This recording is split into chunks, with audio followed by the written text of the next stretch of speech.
ബീഹാറിൽ നിയമസഭാ തെരഞ്ഞെടുപ്പിന്റെ വോട്ടെണ്ണൽ നാളെ 8 മണിക്ക് വോട്ടെണ്ണൽ ആരംഭിക്കും. അഭിപ്രായ സർവേ ഫലങ്ങളിൽ വിശ്വാസമർപ്പിച്ച് ഭരണ തുടർച്ചയുണ്ടാകുമെന്ന പ്രതീക്ഷയിലാണ് NDA മുന്നണി. അതേസമയം അഭിപ്രായ സർവേകളെ പാടെ തള്ളി വിജയമുറപ്പിച്ചാണ് മഹാസഖ്യവും കാത്തിരിക്കുന്നത്. വിവരങ്ങളുമായി ഫൈസൽ അസീസ് ചേരുന്നു. ഫൈസൽ, നാളെ അറിയാം ബീഹാറിൽ ആര് വാഴും ആര് വീഴും എന്നത്. കൂടുതൽ വിവരങ്ങൾ എന്തൊക്കെയാണ്? അതുതന്നെയാണ്, അതായത് ബീഹാറിൽ ആര് വാഴും ആര് വീഴും എന്നത് നാളെ അറിയാം. 2 ഘട്ടങ്ങളിലായി നടന്ന തെരഞ്ഞെടുപ്പ് ഫലമാണ് നാളെ അറിയാൻ പോകുന്നത്. 8 മണിയോടുകൂടി തന്നെ വോട്ടെണ്ണൽ ആരംഭിക്കും. ഇത്തവണ നമ്മൾ നോക്കുകയാണെങ്കിൽ നമ്മൾ ഇന്നലെ മുതൽ കഴിഞ്ഞ ദിവസം മുതൽ പറയുന്നതാണ് എക്സിറ്റ് പോൾ ഫലങ്ങൾ 12 എണ്ണം, പ്രധാനപ്പെട്ട 12 എക്സിറ്റ് പോൾ ഫലങ്ങൾ നോക്കുകയാണെങ്കിൽ അത് ബീഹാറിൽ NDAക്ക് അനുകൂലമായിട്ടുള്ള എക്സിറ്റ് പോൾ ഫലങ്ങളാണ് പുറത്തു വന്നത്. എന്നാൽ അതിൽ ഈ മഹാസഖ്യത്തിന്, മഹാഗൺബത്ത് എന്നാണ് പറയുന്നത്. ബീഹാറിൽ നോക്കുമ്പോൾ മഹാഗൺബത്ത് എന്നാണ് ഇന്ത്യ സഖ്യം. ആ ഇന്ത്യ സഖ്യത്തിന് ഒരു ഹിന്ദി പോർട്ടൽ മാത്രമാണ് ഇന്ത്യ സഖ്യത്തിന് അനുകൂല ഫലം പ്രഖ്യാപിച്ചത്. അത് ജേണോ മിറർ എന്നൊരു ഹിന്ദി പോർട്ടലാണ് ഇത്തരത്തിൽ ഈ മഹാഗൺബത്തിന് അനുകൂലമായൊരു ഫലം പ്രഖ്യാപിച്ചത്. നമ്മൾ എക്സിറ്റ് പോൾ ഫലം ജസ്റ്റ് ഒന്ന് നോക്കുകയാണെങ്കിൽ ആക്സിസ് മൈ ഇന്ത്യയുടെ പ്രകാരം 121 മുതൽ 141 വരെ സീറ്റുകൾ NDA നേടുമെന്നാണ്. 98 മുതൽ 118 സീറ്റുകൾ മഹാഗൺബത്ത് നേടുമെന്ന് തന്നെയാണ് ആക്സിസ് മൈ ഇന്ത്യയുടെ സർവേ ഫലം എന്ന് പറയുന്നത്. ഫോട്ടോ ഫിനിഷിലേക്ക് നീങ്ങുമെന്നാണ് ആക്സിസ് മൈ ഇന്ത്യ പറയുന്നത്.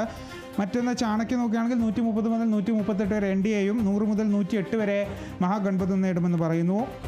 ദൈനിക് ഭാസ്കറിൽ 145 മുതൽ 160 വരെ NDAയും 73 മുതൽ 91 വരെയും മഹാഗൺബത്ത് നേടുമെന്നാണ് പറയുന്നത്. അത്തരത്തിൽ സർവേ ഫലം നോക്കുക, എക്സിറ്റ് പോൾ സർവേ ഫലം നോക്കുകയാണെങ്കിൽ NDAക്ക് മുൻതൂക്കം എന്ന രീതിയിൽ തന്നെയാണ് മുന്നോട്ട് പോകുന്നത്. ഈ എക്സിറ്റ് പോൾ ഫലത്തിൽ വളരെയധികം പ്രതീക്ഷ അർപ്പിച്ചുകൊണ്ട് തന്നെയാണ് NDA മുന്നോട്ട് പോകുന്നത് എന്നാണ് നമുക്ക് മനസ്സിലാക്കുന്നത്. കാരണം എല്ലാ എക്സിറ്റ് പോൾ ഫലങ്ങളും NDAക്ക് അനുകൂലമായാണ് പറയുന്നത്. എന്നാൽ ഒരു എക്സിറ്റ് പോൾ ഫലം മാത്രമാണ്, അതായത് ഹിന്ദി പോർട്ടലായ ജേണോ മിറർ മാത്രമാണ്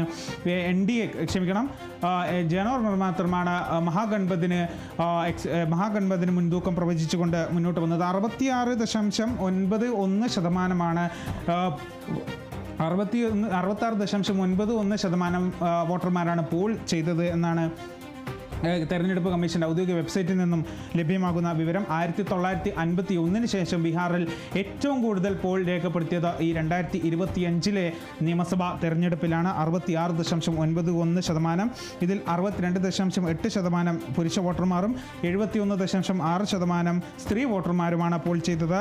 2 ഘട്ടങ്ങളിലായാണ് പോൾ നടന്നത്. ആദ്യഘട്ടത്തിൽ 65.8%, രണ്ടാം ഘട്ടത്തിൽ 68.76% വോട്ട് ചെയ്തത്. അങ്ങനെ മുഴുവൻ 2 ഘട്ടങ്ങളൊന്നും കൂടി നോക്കുമ്പോഴാണ് 66.91% വോട്ട് രേഖപ്പെടുത്തിയതായി നമുക്ക് തെരഞ്ഞെടുപ്പ് കമ്മീഷൻ്റെ ഔദ്യോഗിക വെബ്സൈറ്റിൽ നിന്നും ലഭ്യമാകുന്നത്. മൊത്തം 45,399 പോളിംഗ് സ്റ്റേഷനുകളാണ് ബീഹാറിൽ സജ്ജീകരിച്ചിട്ടുണ്ടായിരുന്നത്. അതിൽ മുഴുവൻ പോളിംഗ് സ്റ്റേഷനുകളും വെബ്കാസ്റ്റിംഗ് സംവിധാനം ഉൾപ്പെടെ ഉണ്ടായിരുന്നു. അത് തെരഞ്ഞെടുപ്പ് കമ്മീഷൻ നേരിട്ട് ആ വെബ്കാസ്റ്റിംഗ് സംവിധാനം പരിശോധിക്കുകയും ചെയ്യുന്നുണ്ടായിരുന്നു. ഇത് ഏറ്റവും എടുത്ത് പറയേണ്ട കാര്യമെന്ന് പറയുന്നത്, ബീഹാറിൽ നമുക്കറിയാം ഈ തെരഞ്ഞെടുപ്പ് പ്രഖ്യാപിക്കുന്നതിന് മുമ്പ് തന്നെ SIR, അതായത് തീവ്ര വോട്ടർ പട്ടിക പരിഷ്കരണവുമായി ബന്ധപ്പെട്ട് വലിയ രീതിയിലുള്ള വിവാദം നടന്ന ഒരു തെരഞ്ഞെടുപ്പാണ് ഈ ബീഹാറിലെ തെരഞ്ഞെടുപ്പ് എന്ന് പറയുന്നത്. 2004 ശേഷം ആദ്യമായാണ് രാജ്യത്ത്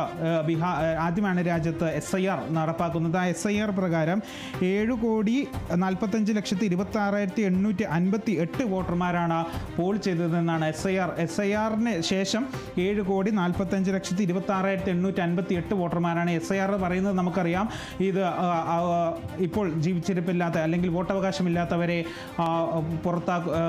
വോട്ടർ പട്ടികയിൽ നിന്ന് പുറത്താക്കുകയും മറ്റു കൂടുതൽ പേരെ കൂട്ടിച്ചേർക്കുകയും ചെയ്യുന്നതിനാണ് ഈ SIR വോട്ടർ പട്ടിക.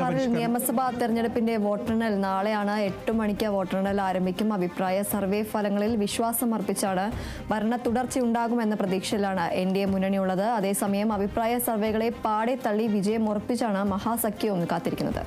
ഫൈസൽ അസീസാണ് വിവരങ്ങൾ നൽകിയത്.